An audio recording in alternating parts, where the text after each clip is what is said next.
պետք է ասեմ, որ այդ թիվը չի համապատասխանում իրականությանը, այդ թիվը քրեական գործով ապացուցված քրեական գործով անուն ազգանուն քրեական գործերով 44 օրյա պատերազմի գործերով քրեական գործերով 3833 է, որից 78 անձ քաղաքացիական անձ են եւ 3755 զինվորական։ Այս թվի մեջ չկա անհայտ կորածների թիվը,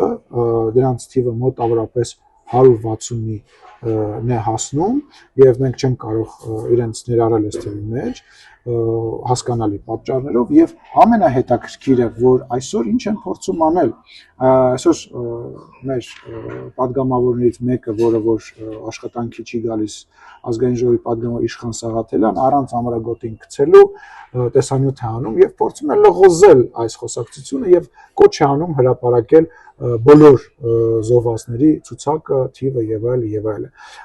ձև անելով, որ իբր այն բանը, որ իրանք ասում են, իրանք ոչ թե 44-ը նկատի ունեն, իրանք նկատի ունեն ամբողջ այս ընթացքում։ Ուրեմն այդ թիվը հրապարակված է, այդ անունները հրապարակված են, այդ անունները դուք կարող եք գտնել զինապահ կայքում, ես հղումը կտեղադրեմ այս տեսանյութի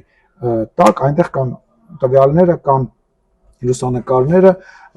կան բացառություններ, երբ որ ծնողները, բարեկամները չեն ցանկացել, որ